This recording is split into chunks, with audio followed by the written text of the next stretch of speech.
কি অবস্থা সবার? Realme 14 সিরিজের দুইটা ফোন, Realme 14 5G এবং 14T 5G, এই দুইটা ফোনই কিন্তু বাংলাদেশে অফিসিয়ালি লঞ্চ হয়ে গেল। যার ভিতরে Realme 14 5G 12256GB দাম রাখা হয়েছে 41,999 টাকা এবং ছোট ভাই 14T 5G 8256GB দাম রাখা হয়েছে 31,999 টাকা। ফোন দুইটা নিয়ে অলরেডি আমরা unboxing and first impression upload করেছি, যে ভিডিওতে ওই ডিজাইন কেমন কি আছে না আছে এগুলি সবই বলেছি। আজকের ভিডিওতে মূলত আমরা 14 5Gটা রিভিউ করব। আর রিভিউয়ের মানে হলো আপনি যে এই ফোনটা কেনার সময় ওই 41-42 হাজার টাকা খরচ করবেন, আপনার সেই টাকাটা যেন বৃথা না যায়, আপনি যেন এই ভিডিওটা দেখে সঠিক সিদ্ধান্ত নিতে পারেন। শুরুতে তাহলে কি স্পেকগুলো জেনে আসি। এই ফোনে SoC রয়েছে স্ন্যাপড্রাগনের 6 Gen 4, পিছন ক্যামেরা পাচ্ছেন একটা মাত্র 50 মেগাপিক্সেল, তবে এখানে OIS রয়েছে। স্ক্রিন পাচ্ছেন ফুল HD+ রেজলিউশনের 120 Hz এর অ্যামোলেড প্যানেল, ব্যাটারি 6000 mAh এর বক্সের সাথে 45 ওয়াটের চার্জার রয়েছে, আর এর বডিতে IP69 এর রেটিংও থাকছে। রিয়েলমি এই ফোনটাকে গেমিং ফোন হিসেবে দাবি করছে, আর যে SoCটা ব্যবহার করেছে সেটাও কিন্তু একেবারে লেটেস্ট, এই 2025 ফেব্রুয়ারিতে লঞ্চ হলো। হ্যাঁ, গেমিং কেন্দ্রিক SoC, তবে সেটা দিয়ে গেমিং এক্সপিরিয়েন্স কেমন পেয়েছি বা পারফরমেন্সে ফোনটা কতটা এগিয়ে থাকলো সেটা তাহলে চলেন আগে ভাগে জেনে আসা যাক। দেখেন, এই ফোনটাতে আমরা out of the box Realme Y 6.0 পাচ্ছি, বেস্ট অন Android 15, 12GB র্যামের ফোন, UFS 2.2 স্টোরেজ টাইপ। এবার চলেন গেমিং FPS কেমন পেলাম সেগুলি জানা যাক। PUBG গেম স্মুথ সেটিংসে 90 FPS খেলা যায়, HDR সেটিংসে 60 FPS খেলা যাবে, মানে আপনি HDR পর্যন্ত যেও 60 FPS এই ফোনে পাবেন। গেমিং এর সময় আমরা অবশ্য GT মোড অন রেখেছিলাম, যেখানে PUBG গেমে এভারেজ FPS দেখেছি 84, 85। হ্যাঁ, লোয়েস্ট FPS আমরা 78 এ আসতে দেখেছি, তবে সেটা চোখে পড়ার মতো না, মানে কিছু সময়ের জন্য আসলো চলে গেল। ওই তো ইন্টেন্স মোমেন্টে বা যখন গ্রাফিক্যাল এলিমেন্ট অনেক থাকে স্ক্রিনে, তখন মাঝে মাঝে আপনি 78 বা 80 নিচে হয়তো আসতে দেখবেন। বাকি গেম যেমন COD, ওইটা আবার অপটিমাইজড, PUBG থেকে বেটার এক্সপিরিয়েন্স পাওয়া যাচ্ছিল। 90 FPS এ গেম খেলার সময় আমরা এভারেজে দেখেছি 88, 87 এরকম FPS দিতে, মানে সে 90-র কাছাকাছি ঘোরাফেরা করে। এরপরে যে ডেল্টা ফোর্সে আমরা 60 FPS এ খেলতে পেরেছি, তবে সেটা স্টেবল ছিল। 58, ওখানেও 59 বা 56 কোনো সময় দেখবেন। তাছাড়া এই গেমগুলো আবার PUBG থেকে ভালোভাবে খেলা যাচ্ছিল এই ফোনটাতে। 90 FPS এ গেম খেলার সময় ব্যাটারি আসলে কতটা কমে সেটার জন্য আমরা 30 মিনিটের একটা টেস্ট করেছিলাম, যেখানে 91% চার্জ থাকা অবস্থায় আমরা শুরু করেছি PUBG 90 FPS এ গেমিং। 30 মিনিট গেম খেলার পরে আমরা চার্জ দেখেছি 84%, তার মানে আধা ঘন্টা গেমিংয়ে আমাদের ফোনে চার্জ খেয়েছে 7%। আপনি স্বাভাবিকভাবেই ধরে নেন 7 থেকে 8% আপনি আধা ঘন্টা গেমিংয়ে 90 FPS এ চার্জ কমাইতে পারবেন। সব মিলিয়ে বলা যায়, যারা অফিসিয়াল মার্কেটে এমন একটা ফোন খুঁজছেন যেখানে একটু হাই FPS এ আপনি গেমিং ট্রাই করবেন, যেন স্টেবল পারফরমেন্স দেয়, তাহলে বলা যায় এর SoCর পারফরমেন্সটা আপনাকে হতাশ করবে না। গেমিং নিয়ে তো অনেক কথাবার্তা বললাম, তবে গেমিং এক্সপিরিয়েন্সকে আরও বেটার করার জন্য অনেকগুলো বিষয় কিন্তু এর সাথে সংযুক্ত থাকে, যেমন display, connectivity, 3.5mm audio port. আমরা কিন্তু এই ফোনের কোথাও 3.5mm অডিও পোর্ট দেখছি না, এমনকি 14T এটাতেও কোথাও 3.5mm অডিও পোর্ট দেখছি না, হয়তো বা ওই IP রেটিং ধরে রাখার জন্য। তবে হ্যাঁ, স্টেরিও স্পিকার দিচ্ছে, চলেন সাউন্ড কোয়ালিটি শুনে আসা যাক।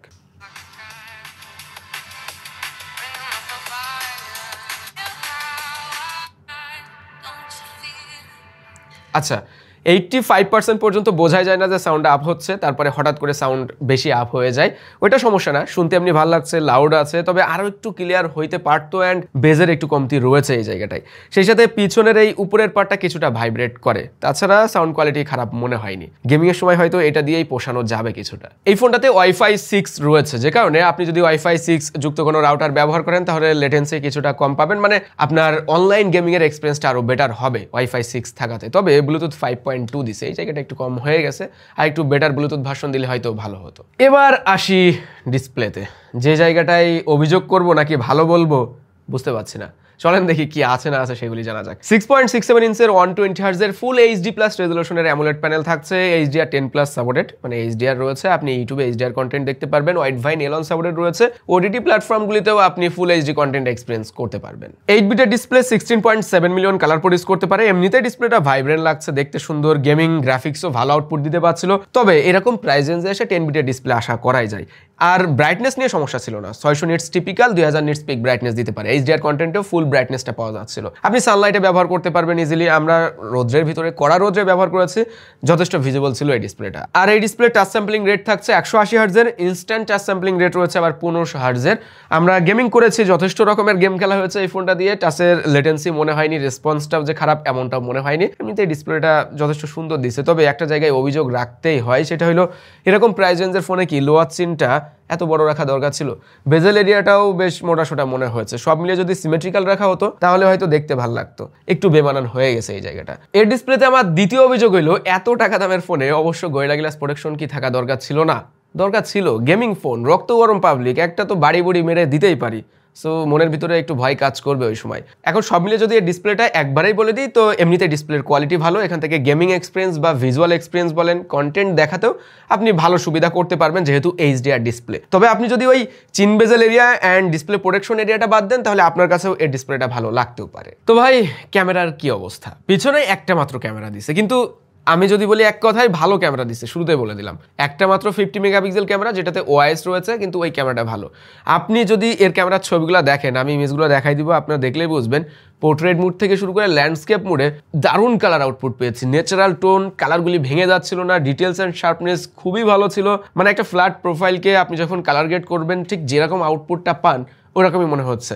স্কিন টোন দেখতেও দারুণ লেগেছে। মানে সব মিলিয়ে একটা ভালো ছবিকে বা ভালো ক্যামেরার ছবিকে যেভাবে সংজ্ঞায়িত করা যায় এরকম প্রাইস রেঞ্জে অফিসিয়াল মার্কেটের ফোন হিসাবে। দেখেন এসওসি কতটা ইম্পর্টেন্ট এই জায়গায়। এসওসিতে যদি ইমেজ প্রসেসিং ইউনিটটা ভালো থাকে, এখন কিন্তু এসওসিতে ইন্টিগ্রেট করা থাকে অনেক ফোনে, না মানে অনেক এসওসিতে। তো এই কারণেই আপনার এজ ডিটেক্ট এরিয়াগুলো দেখেন, পোর্ট্রেট মুডের ব্যাকগ্রাউন্ড ব্লারটা দেখেন কতটা natural and soft background blur create করতে পারছে। লাইট ভালো থাকলে খুবই দারুণ পোর্ট্রেট ছবি তোলা যায়। তবে হ্যাঁ, ক্যামেরার ভিতরে আপনি পোর্ট্রেট মুডের 2x জুম পাচ্ছেন না, এটা একটা সমস্যা মনে হচ্ছে আমার কাছে। একটু জুম করে ক্লোজ আপ শটে যদি পোর্ট্রেট ছবিগুলো তুলতে পারতাম, তাহলে হয়তো ইমেজগুলো দেখতে আরো বেশি ভালো লাগতো, আরো বেশি ন্যাচারাল লাগতো। লো লাইটের ছবিগুলোতে একটু ভিন্ন রূপ দেখেছি, মানে ওই জায়গাটায় কিছুটা সফট করে কন্ট্রাস্ট ইমেজ দিচ্ছিল, যেটা রিয়েলমির ফোনগুলোতে আমরা দেখি। কালার হালকা একটু ওয়াশড আউটের দিকে যাচ্ছিল, তবে একেবারেই যে নষ্ট করে ফেলছে, ভেঙে যাচ্ছে এরকম না।